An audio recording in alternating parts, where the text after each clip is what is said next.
আজকাল তথাকথিত হালের সেলিব্রিটিরা সোশ্যাল মিডিয়ায় এসে বলেন যে আমাদের জীবন আমরা কিভাবে সাজাবো, আমার জীবনটা আমি পরিচালিত করব।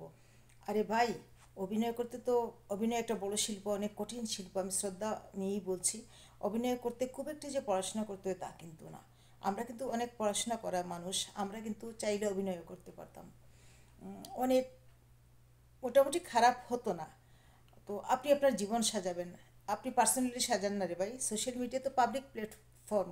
এখানে আপনি কেন এসে আপনি একটা জায়গায় একটা বিয়ে করলেন, সেখানে ডিভোর্স হয়ে গেল, সেখানে একটা বাচ্চা আছে, আবার আরেকটা বিয়ে করলেন, সেখানেও ডিভোর্স হয়ে গেলো, সেখানে দুইটা বাচ্চা আছে, আবার আরেকটা বিয়ে করলেন, সেখানেও ডিভোর্স হয়ে গেলো, সেখানেও একটা বাচ্চা আছে, আবার চতুর্থ বরকে খুঁজার জন্য হাঁসফাঁস করছেন, অথবা চতুর্থ স্ত্রীকে খোঁজার জন্য হাঁসফাঁস করছেন। এই যে গাঁটে গাঁটে আপনি স্ত্রী রেখে আসছেন, বা গাঁটে গাঁটে আপনার হাজব্যান্ডগুলোর অবস্থা একবার চিন্তা করেছেন? ওদের মানসিক অবস্থা, ওদের ওরা ওরা কীভাবে কীভাবে পাবলিক ইমেজ, ওদের সোশ্যাল ইমেজ, ওদের আপনাদের জন্য কতটুকু ক্ষুণ্ণ হচ্ছে, তারা কতটুকু ফ্রাস্ট্রেটেড।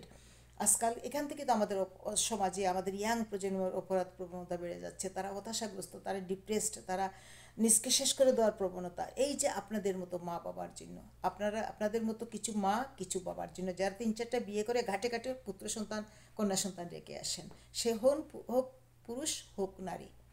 তো ভালো থাকুন, সুস্থ থাকুন।